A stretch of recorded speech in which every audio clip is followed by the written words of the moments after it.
Dress అని ఎక్కువ వచ్చినారా? అవును సారా. ఏ డ్రెస్ అయినా రావాలా రోజు, అర్థమైందా? చదువుకుంటేనే చదువుకుంటే మనకు జ్ఞానం వస్తుంది. ఏమి దానివల్ల మన జీవితాలు బాగుపడతాయి. సరే, ఈరోజు వినండమ్మా, ఈరోజు 18వ జాతీయ గణాంకాల దినోత్సవం. చెప్పండి, 18వ జాతీయ గణాంకాల దినోత్సవం. ఇంగ్లీష్ ఏమంటారంటే 18th national statistics day. 18th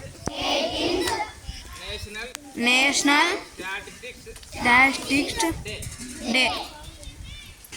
ఇది మహాలవి నోబిస్ అనేటువంటి వ్యక్తి, ఆయన ఈ యొక్క గణాంకాలకి లేదా స్టాటిస్టిక్స్కి ఫాదర్, అంటే తండ్రి లాంటి వాడు, అర్థమైందా? పితామహుడు అంటారు, గణాంకాలు అంటారు. అంటే ప్రతిదానికి ఎంతమంది పిల్లలు వచ్చినారు బడికి, ఎంతమంది అన్నం తిన్నారు, ఎంతమంది తినకుండా ఉన్నారు, ఎంతమంది మళ్ళీ మధ్యాహ్నం గిట్టి పోయినారు, ఇవన్నీ లెక్కలేస్తాం కదా మనం. చేస్తామేమా? దాని గురించి మళ్ళీ డేటా ఉంటుంది, డేటా అంటారు దాన్ని. అదంతా మనం సేకరిస్తాం. అవే గణాంకాలు అంటే, అర్థమైందా? స్కూలు మొదలు తర్వాత పెద్ద పెద్దవి కూడా. తర్వాత ఈ యొక్క మహాలవి నోబిస్ అనేటువంటి వ్యక్తి మనకు మొట్టమొదటి పంచవర్ష ప్రణాళికలో సభ్యుడు కూడా. మొట్టమొదటి పంచవర్ష ప్రణాళికలో సభ్యుడు. మనకు పంచవర్ష ప్రణాళికలు ఉన్నాయి, అంటే 5 సంవత్సరాల్లో ఇంత అభివృద్ధి సాధించాలని చెప్పేసి. కనుక అటువంటి వ్యక్తి జన్మించిన దినాన్ని మనము నేషనల్ స్టాటిస్టిక్స్ డేగా జరుపుకుంటున్నాం.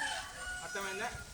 ఏం పేరు? మహాలవి నోబిస్. చెప్పండి, మహాలవి నోబిస్, ఫాదర్ ఆఫ్ స్టాటిస్టిక్స్. కాబట్టి ఇవన్నీ మనం గుర్తుంచుకుందాం. ముఖ్యంగా చెప్పినట్టు గుర్తుంచుకోండి, అర్థమైందా? 6, 7, 8 పిల్లలు తప్పనిసరిగా చూపు నేర్చుకోవాలి, వర్డ్స్ నేర్చుకోవాలి. ఎప్పుడు రమ్మంటే అప్పుడు వచ్చి చెప్పాలి, అబ్బాయిలు అమ్మాయిలు. ఓకేనా?